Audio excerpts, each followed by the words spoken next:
WhatsApp people, कैसे हैं आप सब? ठीक ठाक हैं? It's me Hamzain, you are watching H T reacts. Welcome back to the channel. उम्मीद करता हूँ अच्छे होंगे, खैर खैरियत से होंगे, इन्जॉय कर रहे होंगे। और आपको पता है लास्ट वीक एक न्यूज़ आई कि पाकिस्तान ने जो है वो फॉर्मली रिक्वेस्ट की है, अप्लाई की है कि हमें भी ब्रिक्स में ले लो। और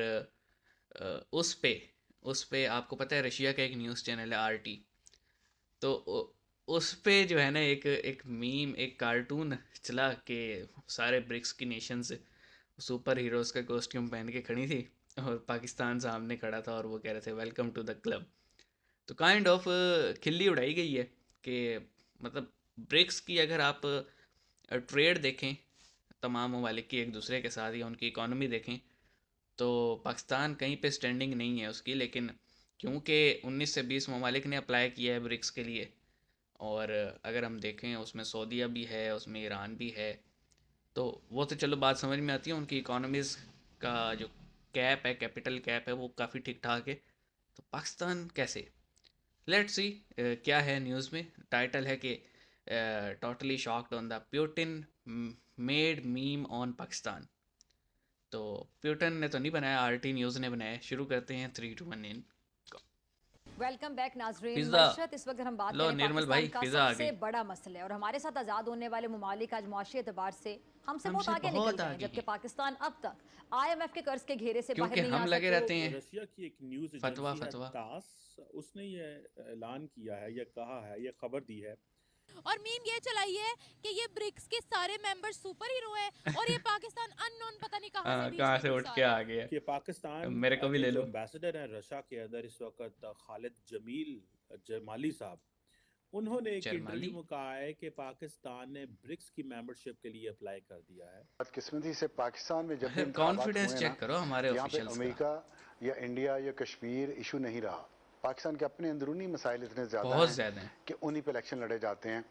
जिसकी एक ही वजह है, और वो ये है कि आज़ादी से लेकर अब तक हुक्मरानों ने कभी भी मुल्की मईशत को तरजीह दी ही नहीं। जो भी हुक्मरान आया उसने पिछले वाले को खराब मईशत का जिम्मेदार करार दिया, और नतीजा कि उसमें हुआ क्या कि जी उस वक्त अवाम के जो हालात हैं अब वो ये है कि आपके सामने कि हर शख्स अपने बच्चों का पेट भरने की बाकायदा कोशिश करे, जिद्दोजहद में लगा हुआ है, समझ नहीं आती कि कैसे गुजारा करे। अब पाकिस्तान जो है वो उसने अप्लाई तो कर दिया है। पाकिस्तान कहता है जी हम इस ऑर्गेनाइजेशन का मेंबर बनना चाहते हैं। इंडिया जो है उसने पिछली दफ़ा भी रोक दिया था। पहली बात यह है कि हमें पहले अपनी भी इकॉनमी अप्लाई पे किया था तवज्जो पाकिस्तान देनी ने। चाहिए। पाकिस्तान को अपनी अंदरूनी इकॉनमी पे तवज्जो देनी चाहिए। शहजाद चौधरी साहब ने और जैगम साहब ने जो फिगर कोट किए हैं, ये इंतहाई शर्मनाक फिगर्स हैं हमारे लिए। और सियासतदान क्या कर रहे हैं? हमेशा की तरह सियासत कर रहे हैं, लेकिन आम लड़ आदमी रहे को हैं कुत्ते अब इस बिल्लियों की सियासत तरह। से कोई गर्ज नहीं रही, कोई गर्ज नहीं रही। दुनिया भर में लोग मेहनत करके तरक्की करते हैं, अपना सोशल हम स्टेटस पैसे बढ़ाते मांग के, हैं। भीख मांग लेकिन के पाकिस्तान करते में क्या होता है? पाकिस्तान में आम आदमी की पहली और आखिरी तरजीह आज भी क्या है?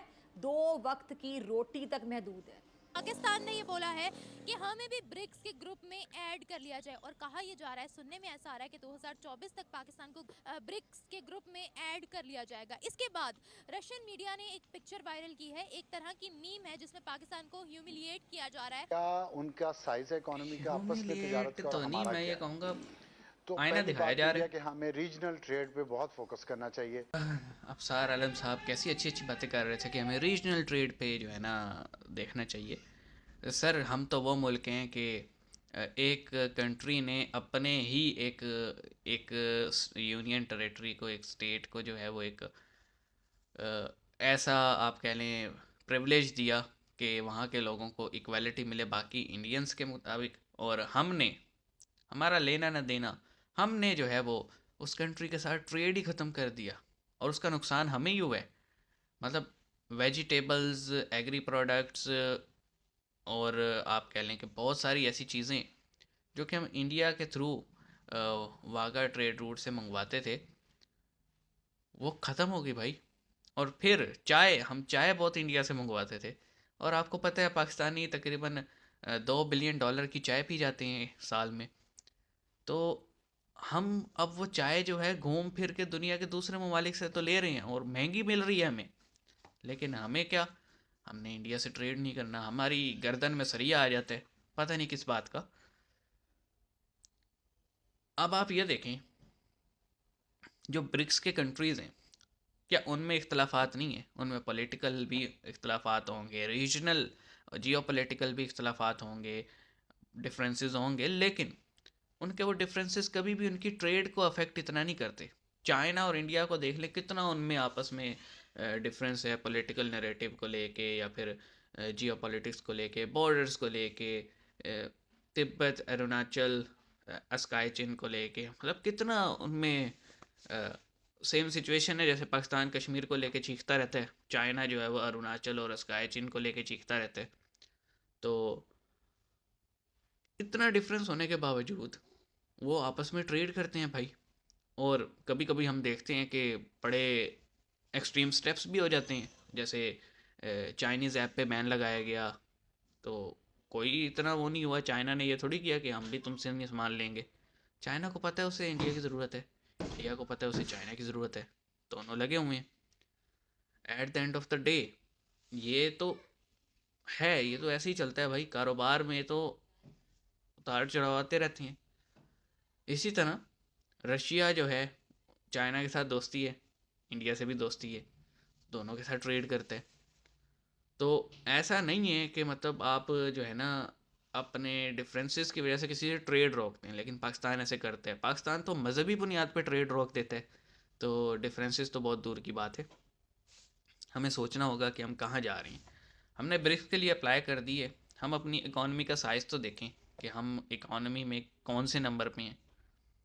हाँ, एक टाइम था 2017 में कहा जा रहा था पाकिस्तान जो है वो पॉसिबल है G20 में शामिल हो जाए, पॉसिबिलिटी 2017 में कहा जा रहा था ये।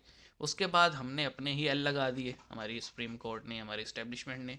और अब आप देखें पाकिस्तान में जो इन्फ्लेशन है वो 50% के करीब है। तो जब ऐसी सिचुएशन हो, और ऐसी सिचुएशन के साथ जब पाकिस्तान ऑलमोस्ट डिफ़ॉल्ट है, और हम एक प्रोग्राम IMF से ले चुके हैं, दूसरे की हम रिक्वेस्ट कर रहे हैं, अभी पहला ख़त्म नहीं हुआ, और उस सिचुएशन में हमारा ये कहना है कि ब्रिक्स वाले ले लो, तो मेरे ख्याल में पाकिस्तान ने ब्रिक्स ज्वाइन करने के बाद भी कहना है यार कुछ मदद नहीं हो सकती हमारी, यही होगा। आप इस पे क्या कहेंगे कमेंट सेक्शन में बताइएगा। मिलेंगे, अपना ख्याल रखिएगा। सी यू गाइस।